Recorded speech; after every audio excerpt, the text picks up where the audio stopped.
Look, I want y'all to hold my feet to the mat and tell me if I'm not coming back to see y'all, give me a call and we'll set up those meetings.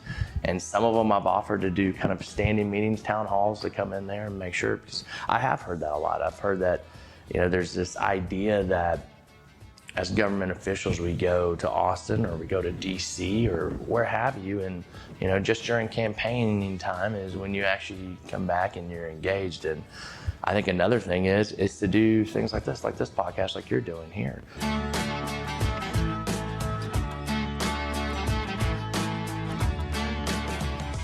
So this is the Think Brazos podcast, and we're joined today by Paul Dyson. He's a candidate for the District 14 Texas House of Representatives, and we thank him for coming on the podcast. How are you doing, Charlie? Thanks for having me. Yeah. It's a pleasure to be here today. Yeah, so tell us a little bit about yourself, why you're running, anything like that. Sure. Well, I guess I'll start.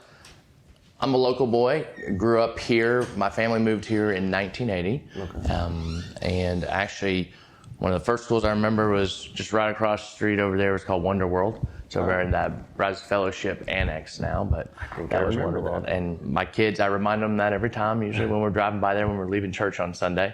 So, but I grew up here, went to A&M, graduated A&M in 2002. That's where I met my wife, Terry.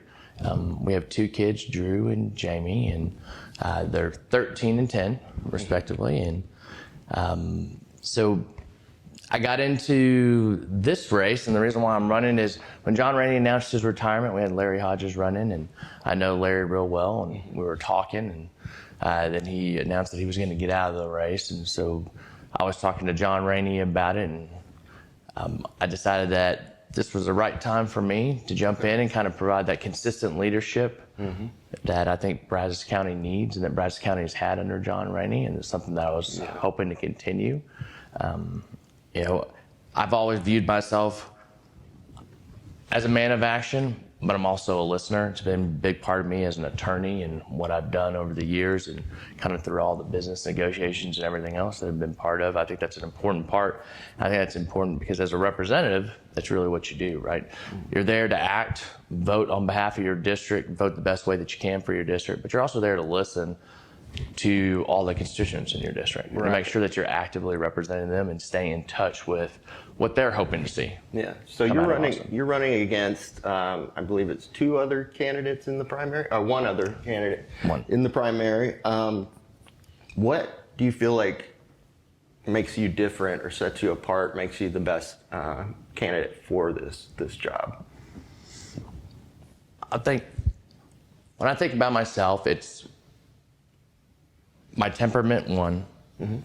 As I've said, I've been a listener, I've been an active compromiser. I think that's important when it comes to the legislature, someone that's willing to listen to all sides, try and decide, is there a middle ground? Is there somewhere we can meet? And just my love of this district growing up here is another big thing that I think sets me apart, is that I really enjoyed living here and being raised here.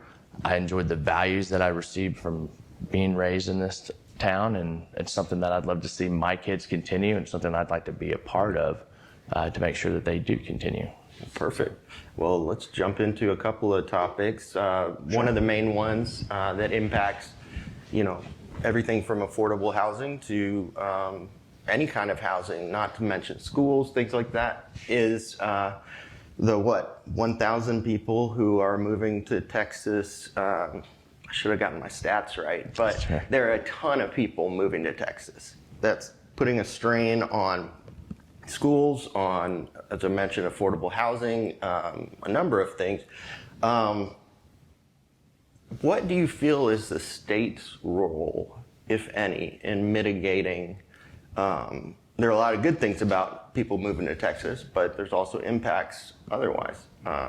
Does the state have a role in trying to mitigate the impacts of that many people coming, every day or every year?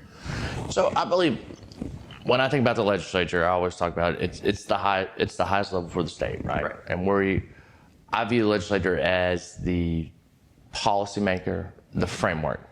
So they create the framework that your smaller entities, your governmental, your municipalities, the counties and everything should Right. operate within.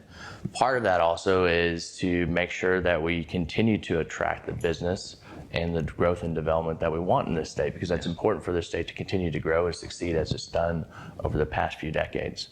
Right. So I think that overall what the state is there again is to kind of set that policy, to listen, see what's happening around the state, and to set the broad view of everything that should be there. Yeah, okay. And to get a little more into detail, there are programs that are at the state level that are geared towards encouraging or incentivizing more affordable housing to be built within the state. I can think of a number of them through the Texas Department of Housing. There seems to be kind of a split in the House over whether that should be another one of those Texas roles to play, is to incentivize affordable housing or housing affordability. Do you have a position on that? Where do you think it should be? Well, I think that we have to make sure that there is attainable housing out there, and that if you want to own a home in Texas, there is a pathway for you to own a home.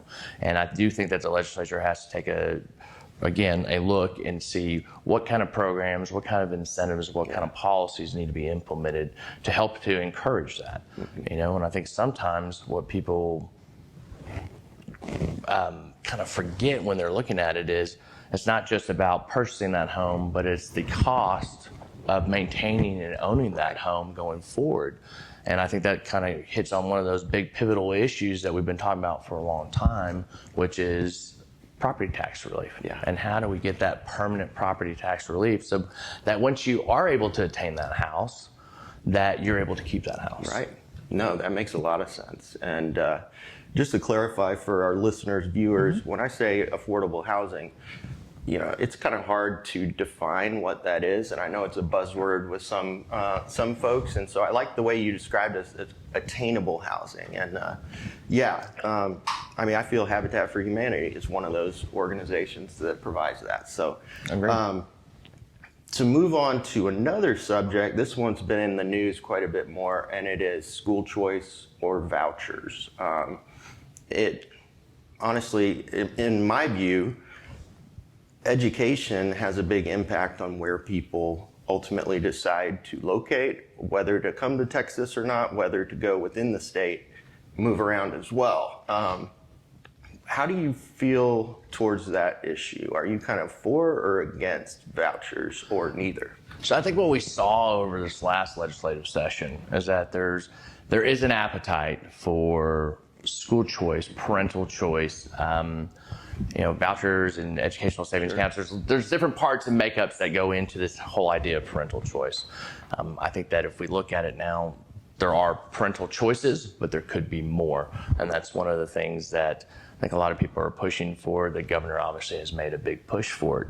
And I think it's something that we will see in the 89th session again.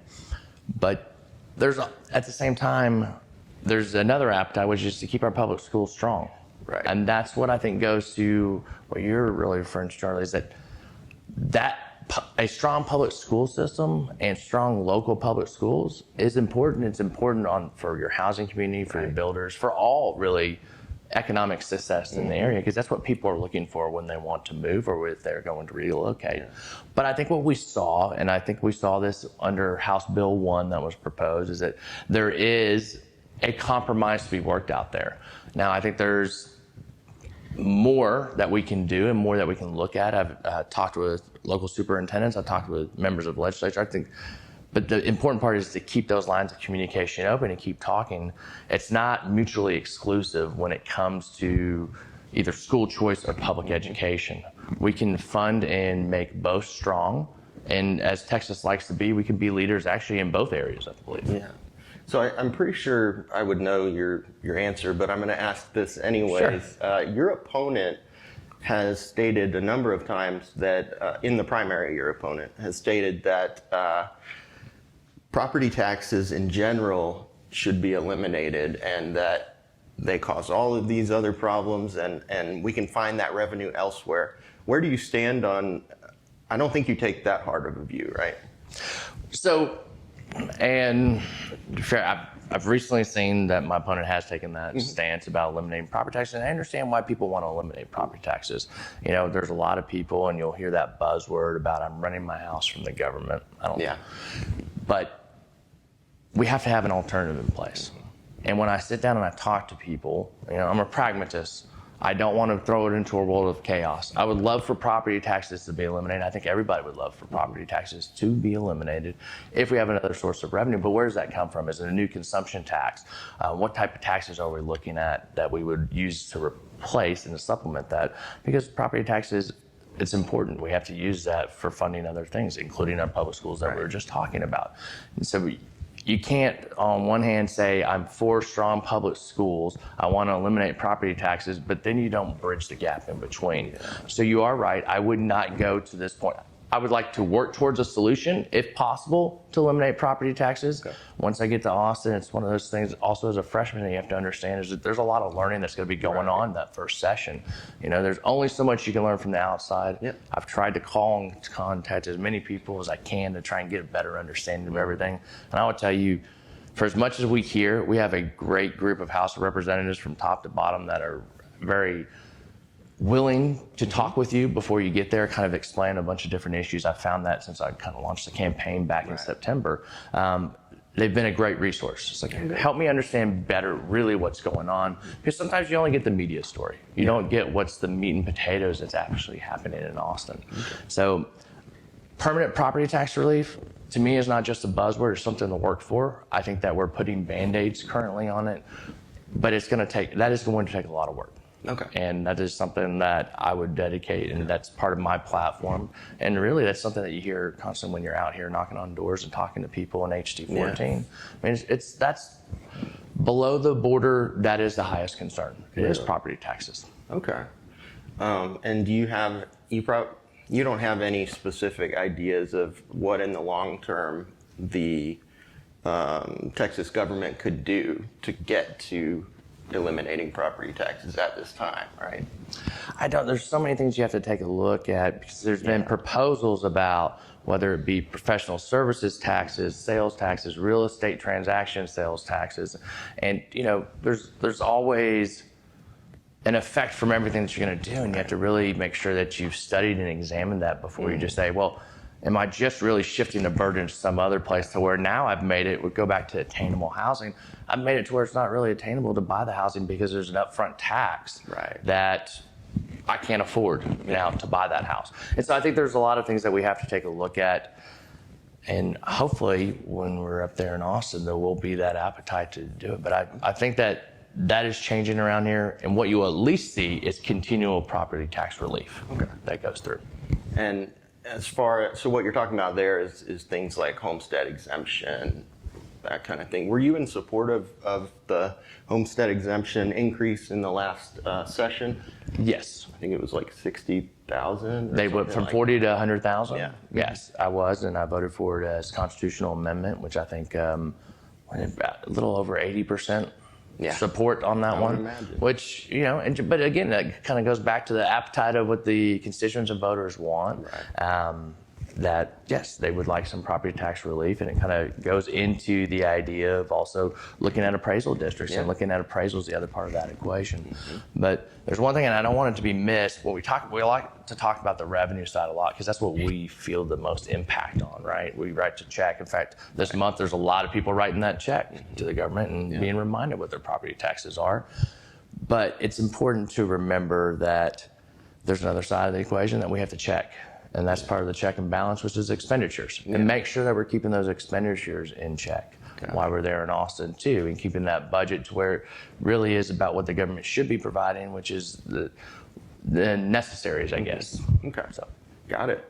And then as far as, you know, you've mentioned several times about one of the things you're going to do is try to learn as best you can if you're elected for this position, and study the bills and study the direction that you want to go. But do you have any specific, like, day one ideas that you'd like to implement at this time, should you be elected? So, and I think the hardest part, kind of going back to one of the things that John Raney tried to get passed, is, you know, to to have bills proposed on day one, but we have to have that 60-day waiting period. And he tried to get that constitutional amendment passed. Yeah. And I don't, unfortunately, it didn't go anywhere. He tried his hardest, and something again for us to take a look at from that day one. But day one really is, especially for a freshman, is to go there and learn what's the process. Make sure that you know the rules. Because it's when you get to that floor, it's not just about, or even in committee level, it's not just about having the knowledge and expertise and the want to get it done, but sometimes there's procedural issues that you have, and you got to make sure that you know how to get through those procedural issues. And